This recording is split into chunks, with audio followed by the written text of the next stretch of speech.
Right there against Okay. Needs some defense here. Golly. That's Mike. Golly, Mike, he sent you into the third row, ain't it? Just an unbelievable player. Right there Look at his shoulder. Needs some defense here. God damn. He sent Michael Jordan back a day. Yeah. What's good, YouTube? It's your boy, Only One KDB, and I'm back with another video. In today's video, we got the only player Michael Jordan wanted to avoid in the NBA. Now, I wasn't born during the Michael Jordan era, but I heard Michael Jordan was an assassin and he wasn't afraid of nobody. He wasn't ducking no smoke. So I don't know what this title means where he said the only player Michael Jordan wanted to avoid in the NBA. I don't know why he wanted to avoid this player, but I never heard about the story, and I seen The Last Dance. I never heard about Michael Jordan avoiding anybody. Now, we about to get to the video. If you're new to the channel, make sure you like, share, and subscribe. Please smash that like button for your boy because it helps me get into the algorithm. We about to get to the video. Shout out to all the Michael Jordan fans, man. I salute y'all, man, because y'all been watching the game for a long time. I just started watching the NBA. I ain't gonna say I just started watching the NBA, but around 2012, 2013, that's when I started watching sports in general because I was too busy like doing kid shit. But we about to get to the video, man. No more talking. Let's get it.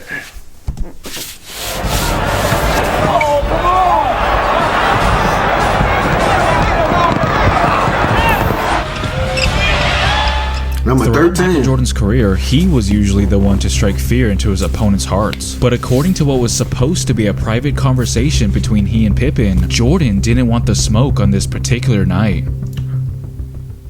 Oh, you ducking wreck, Michael? I know Mike ain't ducking no smoke. Let's get it. This intro hard, man. Shout out to Cosgrove.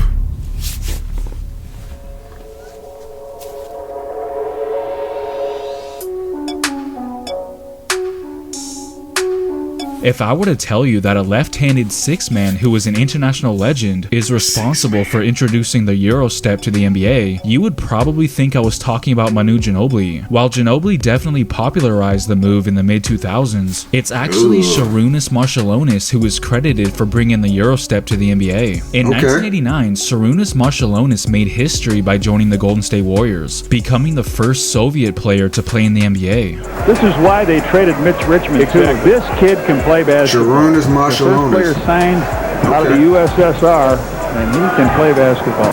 When Sarunas came here, everyone thought, oh, he's Russian. I'm not Russian, I'm Lithuanian. I don't want to answer your questions in Russian. Talk to me in Lithuanian. He was one of the first European players to make it big in the NBA, helping to break down barriers and pave the way for future generations. I think the entire European market owes a debt of gratitude to Sarunas Marciulionis because he was the guy that started everything. He was the guy that opened everybody's eyes that, hey, there's some really good players over there, and we better take a look. Okay, shout out to Sarunas. You know, Petrovic was on Portland, so he didn't really explode till he got to New Jersey. Yeah. But Sarunas really, I thought was a trailblazer for the international players. For a lot of people out there that don't know, Sarunas Marciulionis, man, he was like, for me, the first part of the European wave. He always had this move where he gonna go behind the back and he was doing all this. He might dunk on you, gonna shoot the three. He had a little bop to his game. Known for his bulldog mentality, relentless drives to the basket, and silky smooth scoring, he quickly became a fan favorite. At the time, there were numerous stereotypes about European players, labeling them as soft, but he would quickly change that perception. Oh, they used to say European players were soft. I didn't even know Golden State Warriors was an organization back then. You know, I think they was an expansion team. Correct me if I'm wrong. I don't know if they was an expansion team. I think they was another team and then they transferred. I don't know, but I didn't know when Michael Jordan was playing the Golden State Warriors was a thing. But let's continue, man. Sarunas Marciulionis, he put that fear in Michael. I was about to say Michael Jackson.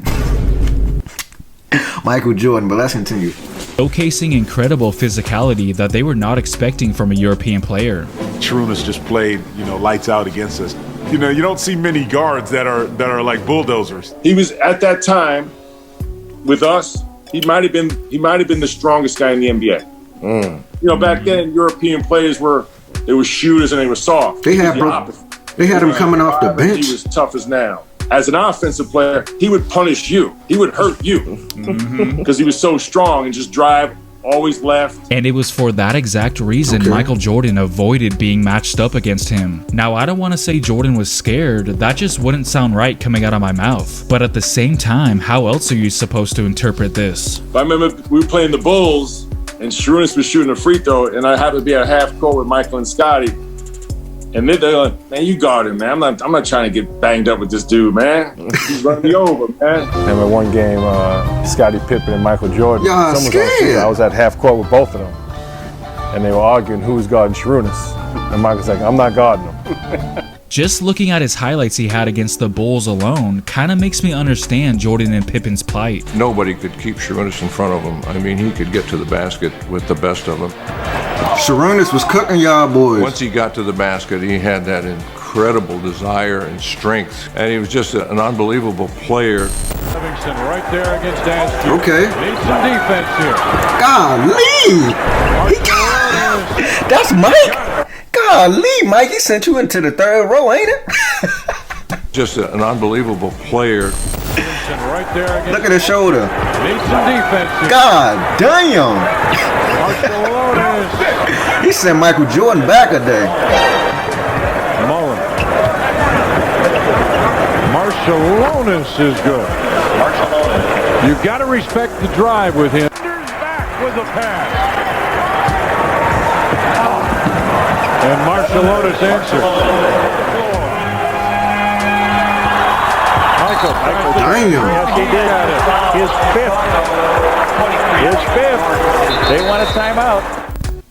Sarunas had his best season in 1992, where he was the runner-up for the Sixth Man of the Year award. That season, he was the third leading scorer on a 55-win Warriors team, averaging almost 19 points per game, and capped it off with a bronze medal at the 1992 Summer Olympics, beating out the team that Lithuania was once controlled by. After Lithuania gained their independence from the Soviet Union in 1990, Sarunas helped organize the national team, but there was one problem: they couldn't afford to finance their Olympic trip to Barcelona. That is, until the Grateful Dead rock band agreed to sponsor them, forming an unlikely crossover. The Grateful Dead were big basketball fans. I mean, I remember it being Mick and saying, hey, you know, I saw something about how the Lithuanian basketball team can't even go to the Olympics because they can't afford uniforms. And everyone would say, oh, that's wrong. He said, why don't we fund them?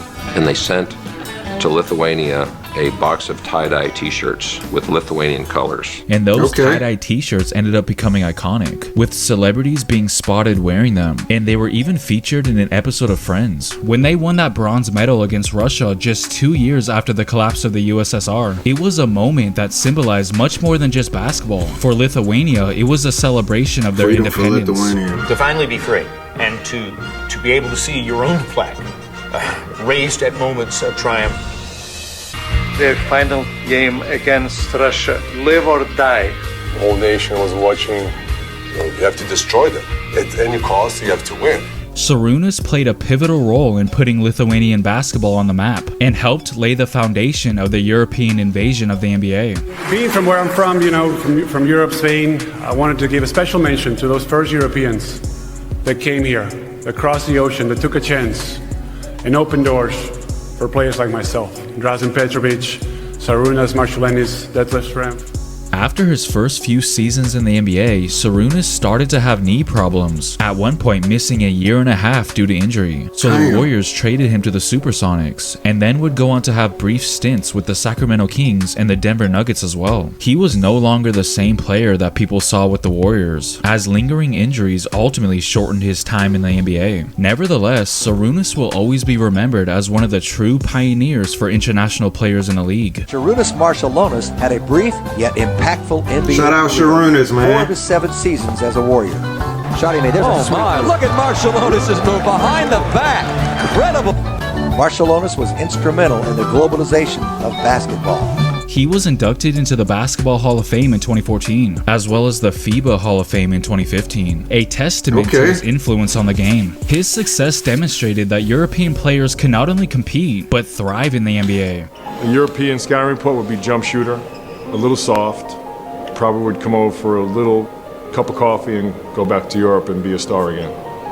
But when he came to training camp, he broke all the stereotypes. There was never a player with, such a speed, explosiveness, and skill. Shrewdness. He was just ahead of time. Okay. Shout out Sharunas Marciulionis, man.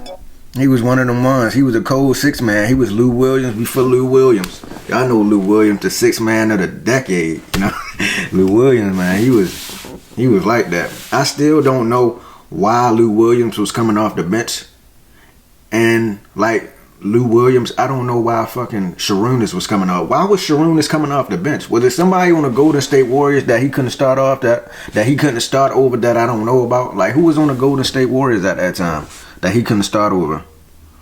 Cause that's crazy. But we about to get out of here. If y'all enjoyed that reaction video, make sure y'all like, share, and subscribe. Hit that post notification bell so you can get notified when I drop another banger. And I'm out of here.